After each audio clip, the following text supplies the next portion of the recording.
శ్రీ సచిదానంద సద్గురు సాయినాథ్ మహారాజ్ की जय। పరమ పూజ్య శ్రీ ఏకనాథ్ మహారాజ్ దివ్య చరిత్ర శ్రీ గురుభ్యో నమః। అధ్యాయం 4 గురు శిష్యుల అవినాభావ సంబంధం। పరమ గురు దర్శనంతో ఏకనాథ్ గారికి అందరానిదేదో అందినట్లు అనుభూతి కలిగింది। పంత్ జీ వారిలో అనిర్వచనీయమైన శాంతి వెల్లివరిసింది। ఈ వింత అనుభూతి ఇద్దరిలో కలిగిన ఎవరికి వారిదే నిత్యనూత్నమై మురిపిస్తున్నది। పుత్రోత్సాహము తండ్రికి। పుత్రుడు జన్మించినప్పుడు పుట్టదు జనులా, పుత్రుని కనుగొని ఆడగా పుత్రోత్సాహము కలుగుగదరా సుమతి। పుత్రుడు పుట్టగానే తండ్రికి సాధారణ సంతోషం కలుగుతుంది, అది సహజం। కానీ సుమతి శతకారుడేమంటున్నారంటే, పుత్రుడు పుట్టగానే కలిగే పుత్రోత్సాహం శాశ్వతం కాదు, వాడు పెరిగి పెద్దవాడైన తరువాత దుర్మార్గుడైనాడంటే దుఃఖమే। అనగా పుట్టగానే కలిగే ఉత్సాహం సంతోషం క్షణికమే, కానీ ఆ పుత్రుడు పెరిగి పెద్ద అయినాక 10 మంది వాడిని మంచివాడిని మెచ్చుకుంటుంటే కలిగే సంతోషం చాలా గొప్పది। అది కోరుకోవాలి ప్రతివారు। అనగా మంచి పుత్రులు కావాలి అని భగవంతుని ప్రార్థించండి। ఇదే శ్రీ విఠల్ బాబా గారు ప్రబోధిస్తూ, మీ సంతానానికి మంచి సంస్కారాలను నేర్పించండి, సంస్కృతిని బోధించండి, మీ సంతానం ద్వారా సమాజానికి మేలు జరగాలని భగవంతుని ప్రార్థించండి అని ప్రబోధిస్తారు। ఎందుకంటే పుత్రుని కొరకు ప్రార్థిస్తూ ఉంటే తల్లిదండ్రులకు భక్తి ప్రపత్తి శరణాగతి ఎందు మనసు లగ్నమై సత్వగుణ సంపద ప్రాప్తిస్తుంది। పుత్ర ప్రేమ ద్వారా తల్లిదండ్రులు పునీతులవుతారు కదా అని కూడా పెద్దవారికి ఈ విధంగా చెప్పటం జరుగుతూ ఉంటుంది। పుత్రప్రేమ నిజంగానే చాలా గొప్పది, వర్ణింపనలవి కానిది। ఏమీ మన చేతుల్లో లేదని ముడుచుకుని అజ్ఞానమనే చీకట్లో తమను తాము బంధించుకునే దానికన్నా భగవంతుని చేతుల్లో అన్నీ ఉన్నాయన్న దృఢ నమ్మకంతో మన జీవిత పగ్గాలను ఆయన చేతిలో పెట్టి ఆయన నామస్మరణ చేస్తూ ఉండటం ఎంతో శ్రేయస్కరమైన మార్గం। ఈ మార్గంలో వెళ్ళే వారికి చ్యుతి అంటే పడిపోవటం ఉండదనేది పెద్దల నమ్మకం। ఇక గురు శిష్యుల అనుబంధం తల్లి బిడ్డల బాంధవ్యం కన్నా ఎన్నో రెట్లు గొప్పది। తల్లిదండ్రులకు పుత్రునికి రక్త సంబంధం అనే బంధం ఉంది, కానీ గురు శిష్య పరంపరలో అటువంటి బంధం ఏమీ లేదు। కానీ ప్రాపంచిక బంధాలన్నింటికీ అతీతమైన అవినాభావ సంబంధం ఉంది। అదే భ్రమర కీటక న్యాయం ద్వారా మనకు తెలియవస్తుంది। భ్రమరం తనకేమాత్రము సంబంధం లేని కీటకాన్ని తెచ్చి దాన్ని గూటిలో బంధించి దాని చుట్టూ పరిభ్రమించి తనదైన సహజనాదం ఝుంకారంతోనే దానిని శక్తివంతం చేస్తుంది। ఆ కీటకం భ్రమర రూపం ధరించటమే కాక దాని ఝుంకారమును అనుకరిస్తుంది। మరలా అదే విధంగా కీటకాన్ని బంధించి భ్రమరంను తయారు చేసే గుణాన్ని కూడా పొందుతుంది। ఇది సృష్టిలోని విచిత్రము, అంతేకాదు మూలాతి మూలమైన తత్వము అని కూడా చెప్పాల్సి వస్తుంది। అదే రహస్యం గురు శిష్య పరంపరకు ఆధారం। ఎక్కడో పుట్టి ఎక్కడో పెరిగిన జీవుడు కీటకం వంటివాడు, ఒకచోట నిలకడగా ఉండక పరిభ్రమిస్తూ ఉండే భ్రమరం లాంటివాడే సద్గురుదేవుడు। ఈ ఇద్దరి మధ్యన అనుసంధానం భగవంతుని ఆదేశంతో మాత్రమే జరుగుతుంది। శిష్యుని యందు వివిధ భావాలు ఉంటాయి, గురుని యందు ఏకభావమే నెలకొని ఉంటుంది। శిష్యుని యందున్న వివిధ భావాలను ఏకముఖం చేయటానికి గురుని రూప ధ్యానం బావుగా ఉపకరిస్తుంది। అందుకే భగవంతుడు స్వయంగా గురు రూపాన్ని ధరిస్తాడు। కాబట్టి సకల కళ్యాణ గుణ సహితుడైన సద్గురుని రూపానికి అంత గొప్ప శక్తి ఉంది। ఆ రూప ధ్యానంతోనే శిష్యుడు గురుతత్వాన్ని అవగాహన చేసుకోగలుగుతాడు। సముద్రపు నీటితో తయారైన ఉప్పు రాయి సముద్రపు లోతు యొక్క అన్వేషణకై సముద్రంలో పడితే ఏం లభిస్తుంది? తను కరిగిపోయి సముద్ర రూపమని తెలుసుకుంటుంది। గురుతత్వం యొక్క అవగాహనతో తానే గురువుగా భాషిస్తాడు, అదే స్వస్వరూపమని తెలుస్తుంది, అదే విశ్వరూపమని విశ్వాసం కుదురుతుంది। తానే విశ్వాత్మయనే భావం స్థిరపడుతుంది। అంతటా నిండి ఉన్న పరమాత్మతత్వం గుర్తింపునకు వస్తుంది। కానీ ఆ స్థితిలో గుర్తించేవాడు గుర్తించబడేది అంటూ ఏమీ ఉండదు। అది ఏ తత్వమసి, అహం బ్రహ్మాస్మి, అయమాత్మా బ్రహ్మ, ప్రజ్ఞానం బ్రహ్మ మహావాక్యాలన్నారు వీటిని। ఇదంతా మనం ఇక్కడ ఎందుకు చెప్పుకుంటున్నామంటే, మహాత్ముడైన సద్గురునికి తగిన సత్శిష్యుడు లభిస్తే వాడు ఉత్తమోత్తముడు కాగలిగితే, అనగా తనంత వాడు కాగలిగితే, అంటే తన ఆధ్యాత్మిక సంపదకు వారసుడు కాగలిగితే ఆ గురుని యొక్క ఆనందము వర్ణనాతీతము అని చెప్పుకున్నాము. తనకు పుట్టని బిడ్డ అయిన తన ఆత్మ విద్యా సంపదనంతటిని ధారపోసి సంతోషిస్తాడు. తనకు పుట్టిన బిడ్డ అయిన తన ఆత్మ విద్యా సంపదనంతటిని ధారపోసి సంతోషపరుస్తాడు సద్గురువు. ఇటువంటి గురు శిష్య పరంపరను వర్ణిస్తూ శ్రీ విఠల్ బాబా గారు తమ గ్రంథం అక్కల్కోట స్వామి సమర్థ లీలామృతంలో సద్గురువుగాను సత్శిష్యుడుగాను శ్రీ దత్తస్వామి అవతరిస్తూ సమాజానికి జ్ఞానామృతాన్ని పంచుతారని ఉద్ఘాటించారు. అందుకే శిష్యుడు గురువును నారాయణుడుగా భావించాలని, గురువు శిష్యుడిని వాసుదేవుడుగా భావించాలని కూడా బోధించారు. అనగా నారాయణునికి వాసుదేవునికి భేదము ఉన్నట్లా లేనట్లా? ఒక విధంగా ఉన్నది, అనగా శరీర స్థాయిలో ఉన్నది. గురువు సర్వత్రా ఉన్నాడనే భావము స్థిరపడక ఒక గురు శరీరంలో ఉన్నాడన్న భావం శిష్యునికి ఉన్నంతసేపు ఆయన నారాయణ భావంతోనే ఆరాధించాలి. పోతే గురువునకు సర్వత్రా వాసుదేవ సర్వమితి దర్శనమిస్తున్న వాసుదేవుడే శిష్యులలో కూడా దర్శనమిస్తుంటాడు. ఇది యథార్థము. కాబట్టి ఆయనకే భేదభావము లేదు.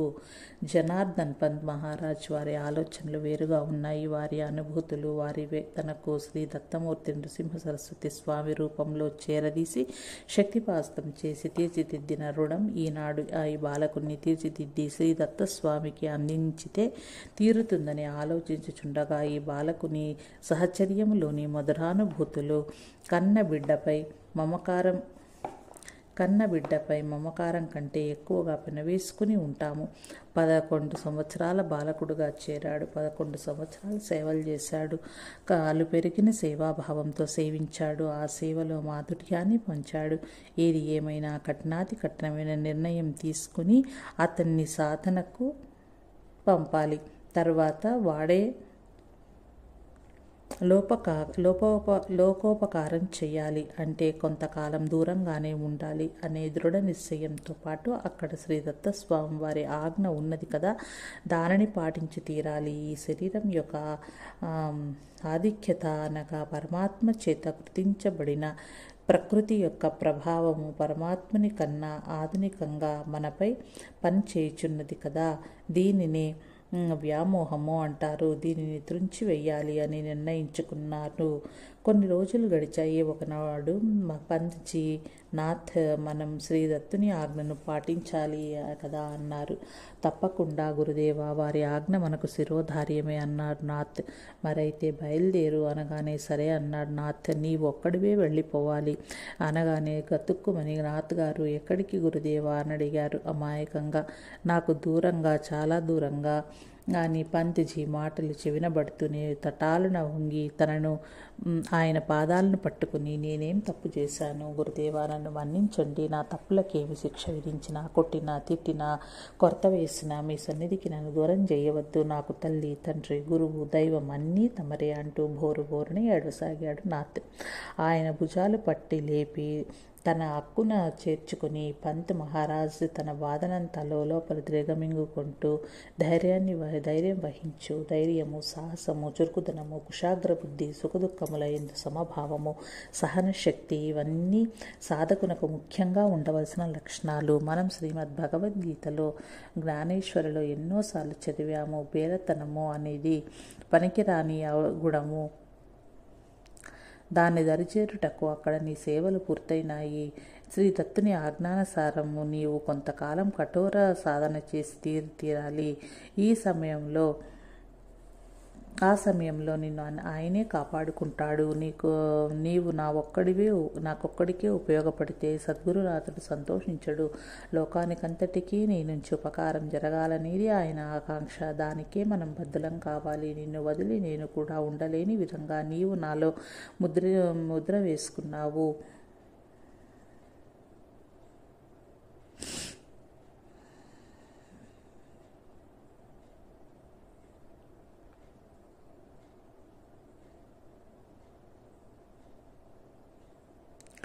ఇప్పుడు నాలో నీవున్నావు, నీలో నేనున్నాను, అవునా కాదా అంటూ ప్రశ్నించారు. గురుదేవుల మాటలు వినవలసిందే గాని ఎదురు చెప్పతరమా ఎవరికైనా? గురువాజ్ఞ పాలించని వానికి ఊరికే దుర్గతి తప్పక. గురుగీతలో శివుడు వాడికి కొన్ని చోట్ల కీటక జన్మలు ప్రాప్తిస్తాయని కూడా చెప్పాడు. ఈ విషయాన్ని ఎవరూ మర్చిపోరాదు. నాత్ గారు కళ్ళు తుడుచుకుని గురుదేవుల వెన్నుపై ఆప్యాయతతో చరిచే ఒక్కొక్క దెబ్బకు ధైర్య సాహసాది గుణాలంతటినీ పుణికిపుచ్చుకున్నారు. గురుదేవ దత్తస్వామి యొక్క ఆజ్ఞన ఇరువురికే కాదు, ప్రపంచంలోని ప్రతి జీవికి శిరోధార్యమే. తమరేమి చెప్పితే నేను ఆ విధంగానే నడుచుకుంటున్నాను. గీతాచార్యుని బోధంతా విన్నాక అర్జునుడు ఏమన్నాడంటే, నీవు చెప్పినట్లే చెప్తాను భగవాన్, నీవు చెప్పినట్లే చేస్తాను భగవాన్ అన్నాడు. నాత్ గారు అలాగే అన్నారు. ఇప్పుడు మరి నన్నెక్కడకు పొమ్మంటారు, ఏం చేయమంటారు, సెలవేయమన్నాడు నాత్. పంత్జీ ఇలా చెప్పారు. ఇక్కడికి 4 రోజుల దూరంలో సూర్యవంచన అనే కొండ ఉంది. దాన్నే సూర్యకుంజని కూడా అంటారు. దానిపై ఏకాంతంగా తపస్సు సాగించు. నీవు దృఢంగా ఒక నిర్ణయం తీసుకుని భగవత్ సాక్షాత్కారం అయ్యే వరకు తిరిగి రానని ప్రతిజ్ఞాపూర్వకంగా చెప్పి బయలుదేరు అన్నారు. గురుదేవుల పాదాల వంటి నమస్కరిస్తూ తమరు చెప్పిన విధంగా భగవంతుని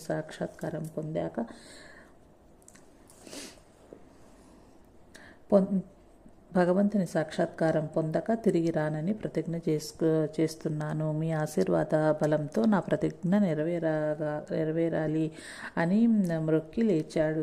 గురుదేవులు విజయీ భవ అని ఆశీర్వదించారు. వారి ఆజ్ఞ తీసుకుని బయలుదేరాడు నాత్. గురుదేవుల సమక్షంలో ఆనందమే నిరంతరం కావాలంటే గురుని యొక్క సర్వవ్యాపక స్థితిపైన అపార విశ్వాసం కురియాలి. అది కుదరాలంటే ముందు గురువాక్కుల యందు గురి కుదరాలి. గురి కుదిరితే కానీ గుర్తు తెలియదు అన్నారు మహాత్ములు. ఈ సందర్భంలో ఒక గురు శిష్యులు కథ శిష్యులకెంతో ఉపకరిస్తుంది కాబట్టి ఇక్కడ చెప్పుకుందాము. పూర్వము సర్వసిద్ధి అనే గురువును స్థానుడు అనే శిష్యుడు చాలా కాలం సేవిస్తూ ఉన్నాడు. ఆ గురు శిష్యుల పేర్లతోనే విచిత్రార్థం ఇమిడి ఉంది. సర్వసిద్ధి ప్రధాయకుడేమో గురువు, స్థాణువు అంటే అర్థం కదలిక లేనిది, శిల అని అర్థం ఉన్నది. అంతేకాక బ్రహ్మం అనే అర్థం కూడా ఉన్నది. ఎందుకంటే బ్రహ్మము సర్వత్రా నిండి ఉన్నది కాబట్టి దానికి కదలిక లేదు. అందుకంటే అచలం అంటారు. ఇది సావధానంగా విచారించుకుంటే చాలా లోతుగా వెళుతుంది. ఇప్పటికిక్కడ మనం స్థానం అనే పదానికి తన నిర్ణయంపై చలనం లేని వాడిని అర్థం తీసుకుంటే సమంజసంగా ఉంటుంది.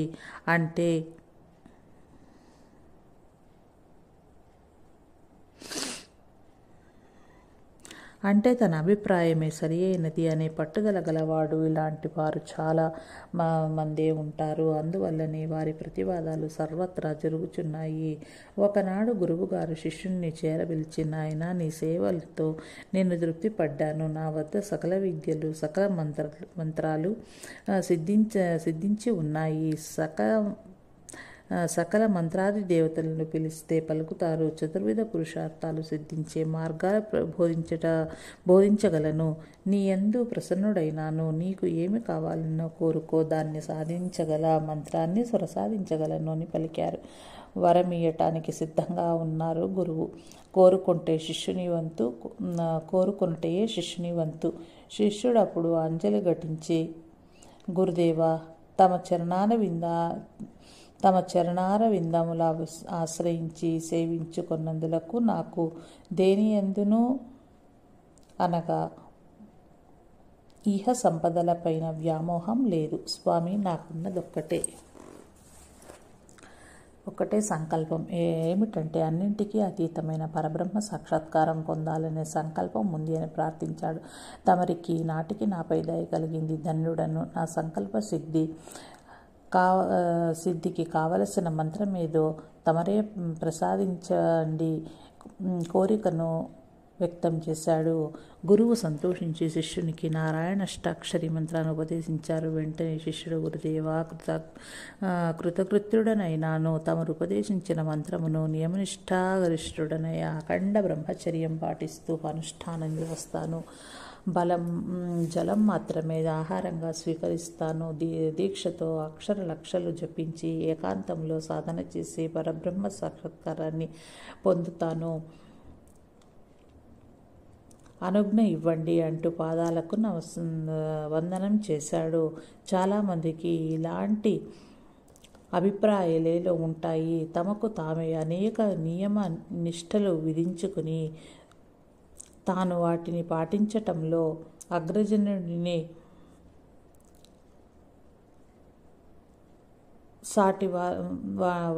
వాటిని పాటించటంలో అగ్రగణ్యులని అనిపించుకోవాలని కోరిక ఉంటుంది. కానీ గురుదేవులు నియమించిన నియమాలు మాత్రమే పాటించే వారికి సకల నియమ పాలన చేసిన ఫలితము లభిస్తుందని తెలియదు పాపము. ఎవరి చరిత్రలో పూర్వీకుల కథలలో విని ఆ విషయాలన్నీ మూటగట్టుకుని పాటించటానికి సిద్ధమవుతారు. ఈ శిష్యుడు కూడా అదేవిధంగా తనకు తానే అనేక నియమాలను విధించుకున్నాడు. కానీ గురుదేవులు ఏమన్నారంటే, నాయన, అంత కష్టపడే పని లేదు. నీవు ఎలాగూ బ్రహ్మచారివే కనుక నీ ఇంటికి పో. నీ తల్లిదండ్రులు చూపు కనపడని స్థితిలో ఇబ్బంది పడుచున్నారు.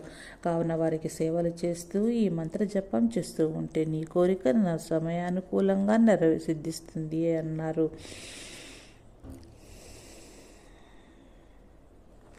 నా మాట నమ్ము నాయనా అన్నాడు. శిష్యునికి ఏమాత్రము గురుదేవుల సలహా నచ్చలేదు.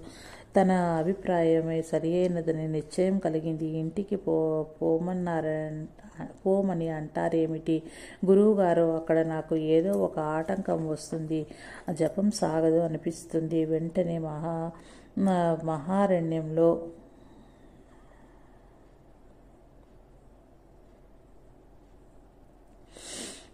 మధ్యన ఒక కొండ శిఖరమైన కూర్చుని జలం మాత్రమే స్వీకరిస్తూ కఠోరమైన అనుష్ఠానాన్ని ప్రారంభించాడు. అతని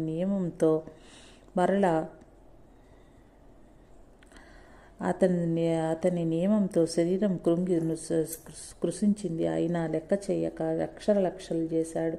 ఫలితం మాత్రం కనిపించలేదు. మరలా ముండిగా పునశ్చరణ చేశాడు. ఏ దర్శనమూ లేదు. తర్వాత ఏమి చెయ్యాలో తోచకుండా ఉన్న స్థితిలో గురువు గారి దగ్గరకు పోదామంటే ఆయన చెప్పిన మాట వినలేదని కోపగించుతారేమోనన్న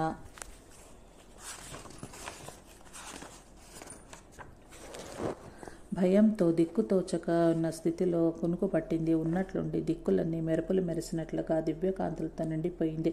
విస్తుపోయే ఇలాగే చూస్తుండగా దివ్యకాంతుల్లో గరుడవాహనారూఢుడై శ్రీమన్నారాయణుడు చతుర్భుజములలో శంఖ చక్ర గదా పద్మములను ధరించి ప్రత్యక్షమైనాడు. స్థానుడు ఆయన పాదాలన్నింటి నమస్కరించినాడు. నారాయణుడు చిరునవ్వులు చిందిస్తూ, నాయన, నీకేం కావాలో కోరుకోయేస్తాను అన్నాడు. స్థానుడు, స్వామి, నాకే కోరికలు లేవు, పరబ్రహ్మ సాక్షాత్కారమే కావాలి.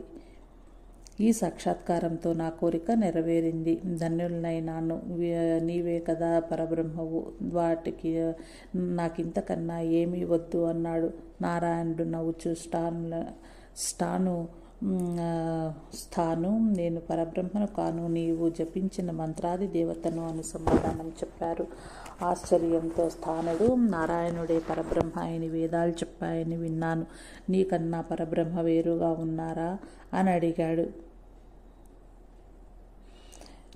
వేదాలేమి చెప్పాయో విను. నారాయణుడు పరబ్రహ్మమే, సదాశివుడు పరబ్రహ్మమే, ఆదిపరాశక్తియు పరబ్రహ్మమే. సాధకులు ధరించే విధానాన్ని బట్టి వారి దృష్టిని బట్టి పరబ్రహ్మం ఉంటుంది. కానీ నీవు ప్రస్తుతం దర్శించే రూపం పరబ్రహ్మం కాదు అని నారాయణుడు అన్నాడు. అప్పుడు స్థానువు, స్వామి, నేను కోరింది పరబ్రహ్మ దర్శనం కదా, మరి తమరెందుకు వచ్చారు అనగా, నీవు జపించిన మంత్రం ప్రభావం వలన ఈ రూపం నీవు దర్శిస్తున్నావు అని సమాధానం చెప్పారు. అప్పుడు సాధకుడైన స్థానుడు అంటాడు, అయితే తమరే నాకు ఆ రూపాన్ని దర్శింపచేయండి అని కోరాడు. దానికి నారాయణుడిలా అంటారు, నాయనా, అది నాకు సాధ్యం కాదు. ఆశ్చర్యం రెట్టింపై స్థానుడు, దేవదేవ, తమరికి కూడా సాధ్యాసాధ్యాలుంటాయా అని విస్తుపోయి అడిగాడు. అప్పుడు నారాయణుడు, ఉంటాయి నాయనా,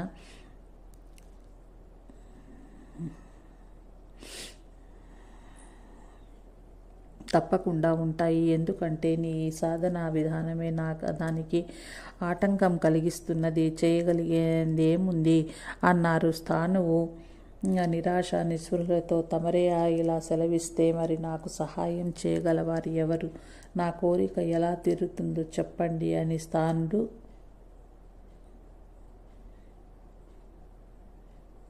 చెప్పండి అని ఖిన్నుడై ప్రార్థించాడు. అప్పుడు నారాయణుడిలా సెలవిచ్చారు, నాయనా, నీ కోరిక తీర్చగల సమర్థుడొక్కడే, అతడే నీ గురువు. నాకు తెలిసిన దేవుడు అతడే.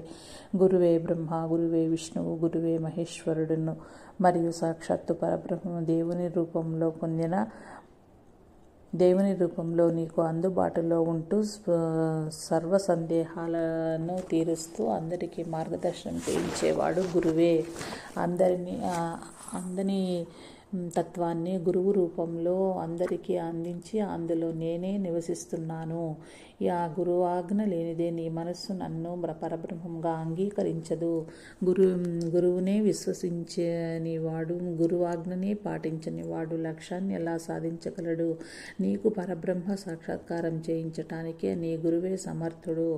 ఆ శక్తి ఆయనకే ఉంది, కానీ నాకు లేదు. ఎందుకంటే నేను అందులోని ఒక భాగము మాత్రమే. గురువు కన్నా నారాయణుడు అధికుడని, నారాయణుడి కన్నా పరబ్రహ్మ అధికుడని నీ అభిప్రాయము. ఈ భావనను అనుసరించి ఆయన నీకు గురువు ఎలా అవుతాడు?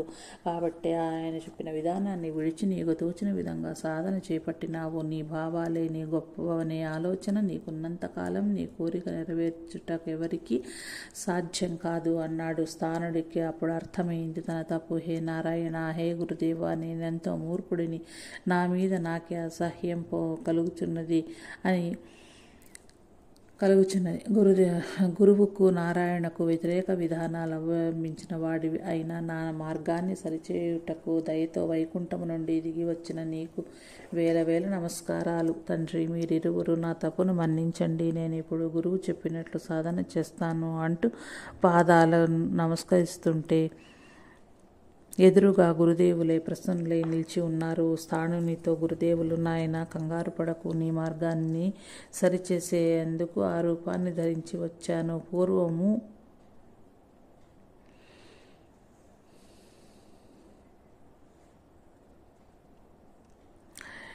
ఇందాక నారాయణుడని నమస్కరించావు కదా, ఆ భావంతోనే ఇప్పుడు నమస్కరించితే నీ అజ్ఞానం తొలగిపోతుంది. అజ్ఞానం నశించిన పిలువ సర్వత్రా ఉన్నదంతా పరబ్రహ్మమే. పరబ్రహ్మ ఈ విశ్వమంతా నుండి విశ్వరూపుడిగా ఉన్నాడు. ఎటు చూచినా ఎక్కడ చూచినా పరబ్రహ్మ కానిదంటూ ఏమీ లేదు. చూడు అంటూ ఉండగానే స్థానునికి నిద్ర మెలకువ వచ్చింది. కర్తవ్యం బోధపడింది. తిన్నగా మనసులోనే గురుదేవునికి నమస్కారాలు చేస్తూ ఇంటికి పోయి తల్లిదండ్రుల సేవలు నిమగ్నమైనాడు. ఈ విధంగా శిష్యులలోని భావాలను చక్కపరచటానికి గురువు ఎంతో శ్రద్ధ తీసుకుంటారు. వారెంత జాగ్రత్తలు తీసుకుంటున్నా శిష్యులు ఎందరో గురువులకు అలాంటి కష్టాలు కల్పిస్తూనే, అనగా గురువు చెప్పినట్లు కాక వారికి తోచినట్లు చేస్తూ సాధకులకు ఆటంకాలు కలిగాయని బాధపడుతుంటారు. నాథ్ మహారాజ్ అలాంటి వారు కాదు. గురువులు చెప్పినట్లే తన నిర్ణయమని భావించారు.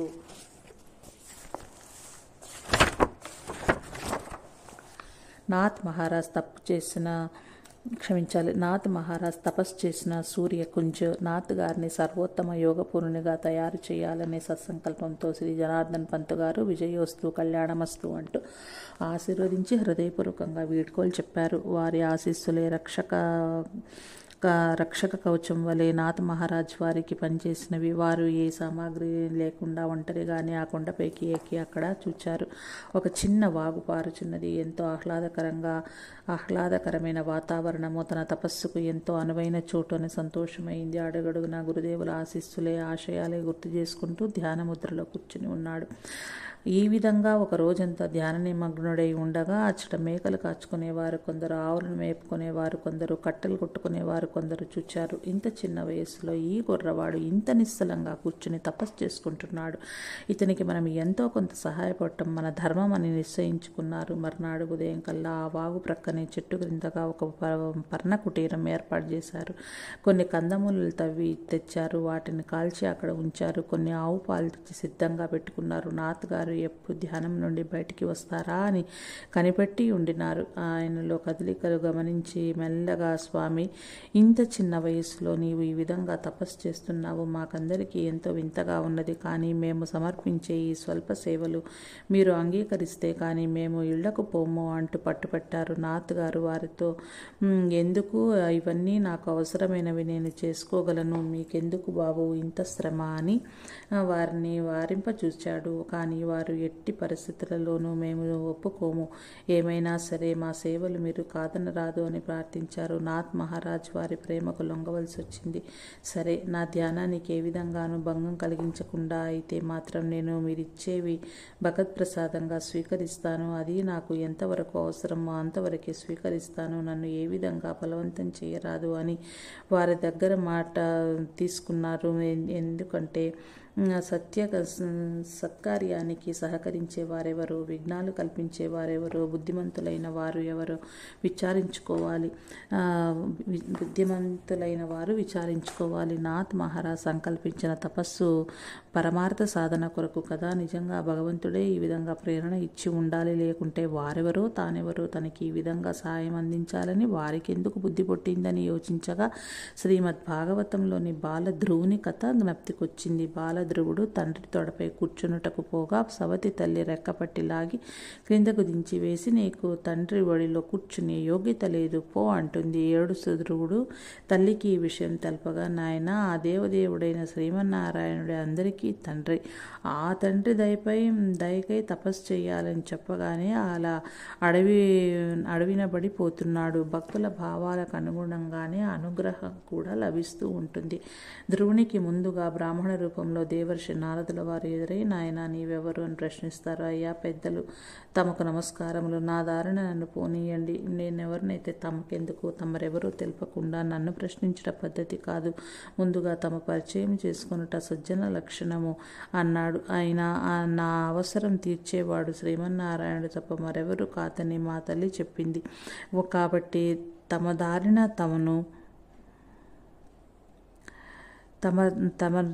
తమరు వెళ్ళండి అన్నాడు. అప్పుడు దృఢ నిశ్చయుడు సత్యసంధుడైన ఆ బాలుని ఎదుట నారదుని మారు రూపం నిలవలేదు. స్వస్వరూపంతో నిలిచి, నాయన, నేను నారద మహర్షిని, నీకు కావలసిన సహాయం అందించేందుకే వచ్చి ఉన్నాను. బాలధ్రువుడు సాష్టాంగ నమస్కారం చేశాడు. హే నారద మహర్షి, నా దారికి అడ్డు వస్తారేమోనని నేను కాస్త కఠినంగానే మాట్లాడాను, నన్ను మన్నించండి. నారదముని చిరంజీవి, నీ సత్సంకల్పము సిద్ధించాలంటే నీకిప్పుడు నారాయణ ద్వాదశాక్షరి మంత్రం ఉపదేశిస్తాను. తద్వారా నీ కోరిక సఫలమవుతుందని అక్కడనే దగ్గరలో నుండే నదిలో స్నానం ఆచరింపచేసి దివ్య మంత్రోపదేశం చేసి అచ్చటనే కూర్చుండి తపస్సు చేయమని సంకల్ప సిద్ధిరస్తు అని దీవించి వెళ్ళారు. ఈ కథంతా తలుచుకున్నాడు నాథ్ మహారాజ్. తమ సంకల్పానికి దోహదకారులెవరో వ్యతిరేకులెవరో తెలిసి వారితో స్నేహం చేస్తే చెరుపు లేదని నిశ్చయించుకుని అప్పుడు ఆ గొల్లవారి సేవలను అంగీకరించుట జరిగింది.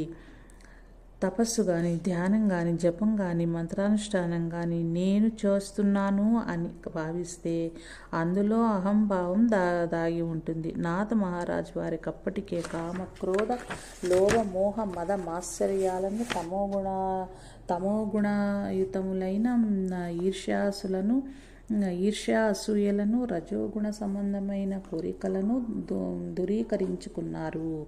దూరీకరించుకున్నారు. తను, మన, ధన, ప్రాణములన్నీ గురుసేవ కల్పితం చేసినప్పుడే సాధారణంగా పంచభౌతిక శరీరం వలన కలిగే భావాలన్నీ పరిశుద్ధమైనాయి. ఇప్పుడు తపస్సు దేనికంటే తన వలన లోకానికి ఏదో ఉపకారం జరగాలని దైవ ఆజ్ఞ.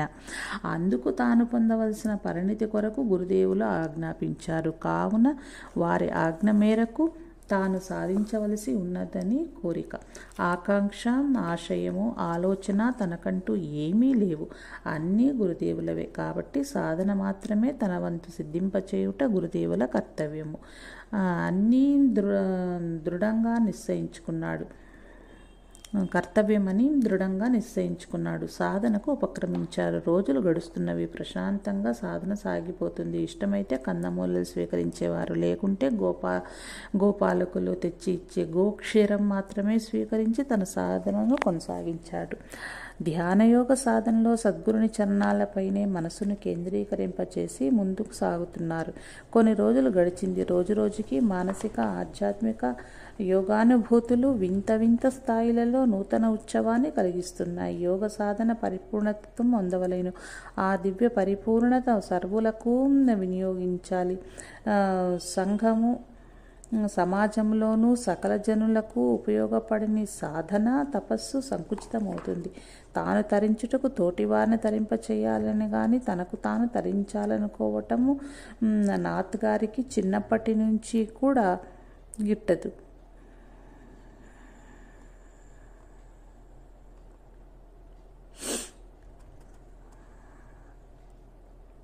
సాధనతోటే సేవ, సేవాభావంతో కూడిన సాధన విశిష్టమైనది. సత్సంకల్పము హృదయ కేంద్రము ఉద్భవించి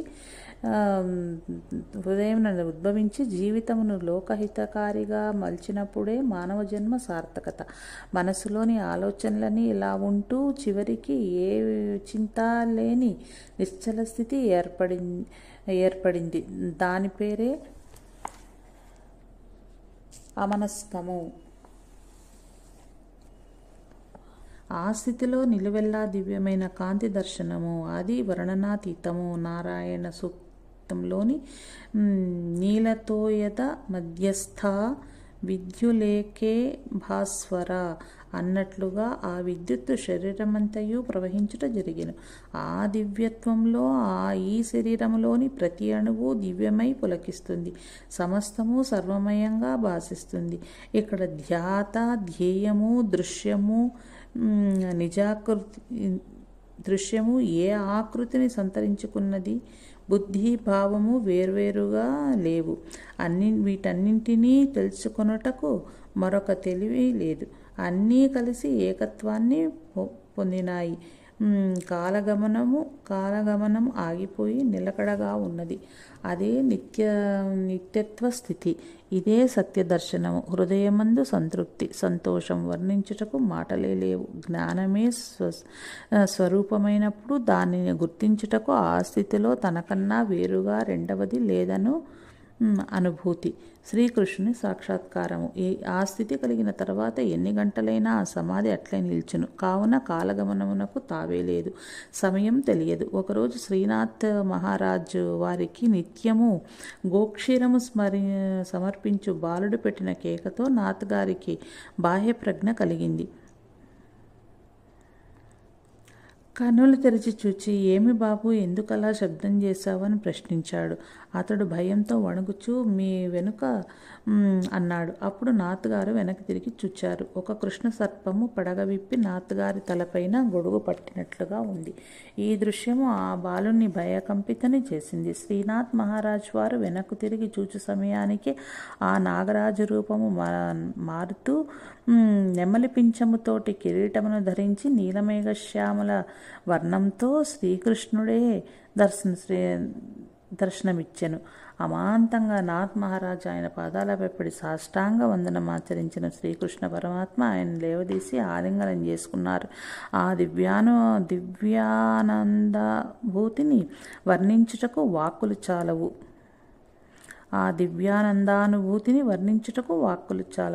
ఎటు చూచినా కృష్ణమయంగానే కనిపించెను. క్షీరపాత్రతో నిలిచిన గొల్లబాడును కూడా శ్రీకృష్ణుని వలె గోచరించెను. ఆహా, నాకింతవరకు పాలు తెచ్చి ఇచ్చి సేవించిన వాడవు నీవేనా అని ఆశ్చర్యంగా చూస్తుంటే శ్రీకృష్ణ పరమాత్మ, నేను కాక అన్యం ఎక్కడ ఉంది అంటూ చెప్పు, నీకేమి కావాలో అన్నాడు. స్వామి, నేను నాది నాకు కావాలన్నది ఏదీ లేదు. నీ చేత సృష్టించబడిన ఈ సృష్టిలోని అసమానతలను రూపుమాపి అందరినీ నీవేమి చెప్పితే అదే కర్తవ్యం. అందరినీ నీ కృపకు పాత్రను చేయాలని ఒకప్పుడు ఉండేది, కానీ ఇప్పుడు అది లేదు. నీవు అనుగ్రహించితే, నీవేమి చెప్పితే అదే కర్తవ్యం. నీ ఆజ్ఞయే శిరోధార్యం. నన్ను నీవాడిగా చేసుకో అన్నారు నాథ్. కృష్ణ పరమాత్మ చిరునవ్వులు చిందిస్తూ, నా సంకల్పం కూడా అదేనయ్యా. నీవు ధన్యుడవు. నా దివ్య దర్శనాన్ని పొంది కృతార్థుడవైనావు. ఇదే దర్శనము, ఇదే అనుభూతి లోకానికంతా ప్రసాదించమంటావు. అంతేకాదు, నీ కోరిక మంచి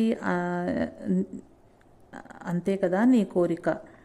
ఇదే అనుభూతి లోకానికంతా ప్రసాదించమంటావు. అంతే కదా నీ కోరిక. మరి అందరూ నీవలే సహృదయాన్ని కలిగి సర్వుల పట్ల ప్రేమానుభావాలు కలిగి వర్తించటం వీలు లేదు కదా. నా నామస్మరణ కానీ నా ధామానికి కానీ చేరుకోవటానికి సర్వులకు అధికారం ఉంది, అవకాశము ఉంది. కానీ వారిలో కూడా అటువంటి తపన ఉండాలి కదా. ఆ పరంధామము అందరిది, అందరూ అర్హులే, అందరూ ఆ పరంధామానికి వారసులే. కానీ ఆ ధామానికి చేరాలంటే ఒక పద్ధతి ఉంది. గురుకృపాయనడి గుర్తు కావలను కదా. అప్పుడు నీవు అనుభవించిన దివ్యానుభూతులు అందరూ అందగలరు. అది ఏ ఎరుక అనగా నీడలేని వెలుగు,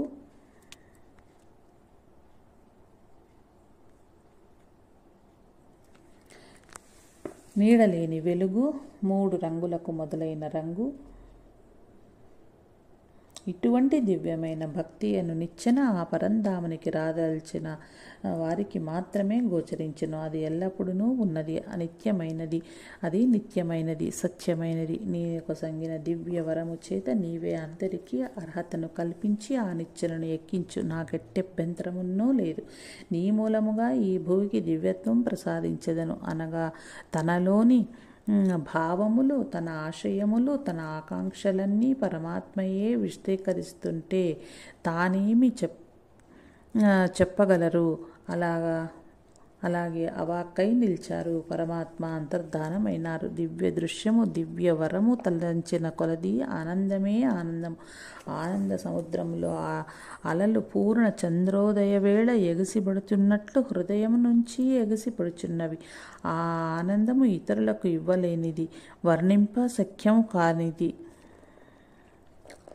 తనువెల్లా వీణాతంత్రులై దివ్యగానము చేయుచున్నది. తనువు యొక్క ధర్మము తలక్రిందలైనట్లు భావన. ఆత్మతత్వమే సర్వత్రా దర్శించుచుండగా శరీరమునందలి నరములు, నాడులు, సిరులు, ధమనులు అన్నీ అమృత భావాలందుకొనుచున్నాయి. అది ఏ దివ్య భావ పరంపర. ఇంతవరకు మాయగా ఉన్నదను అతీత శక్తి ఇప్పుడు యోగమాయగా రూపుదాల్చింది. పరమాత్మ వాక్కు నీ మూలమున ఈ భూమికి మేలు జరుగుగాక అన్న భావనతోటి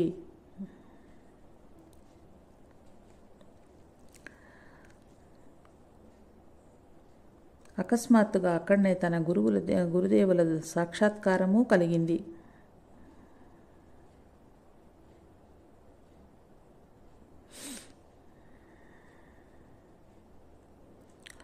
పరమాత్మ వాక్కు నీ మూలము ఈ భూమికి మేలు జరుగుగాక అన్న వాక్యాలు చెవులో రింగుమంటున్నాయి. చాలు స్వామి, చాలు అనుకున్నాడు. ఈ దివ్య భావ సమాధిలో కొన్ని గంటలు గడిచాక కాస్త మామూలు స్థితి అనుభవానికి వచ్చింది. ఆ పరవశత అదుపులోకొచ్చింది.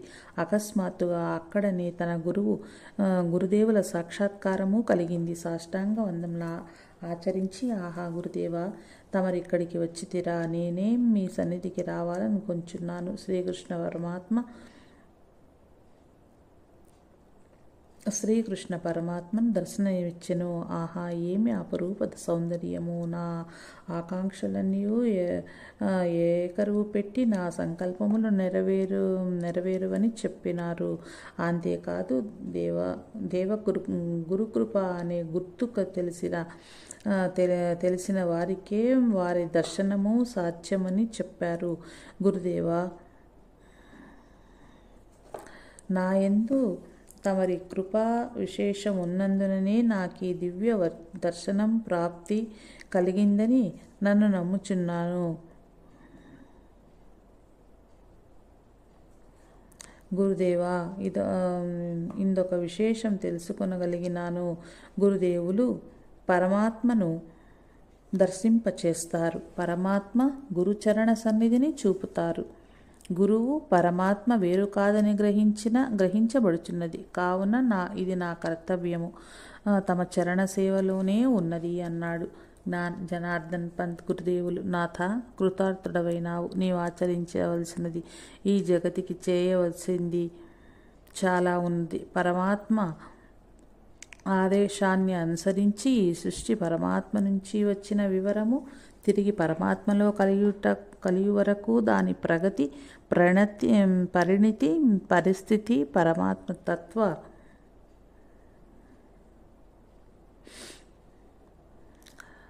వివరణము ప్రజలకు విశదీకరించాలి కదా.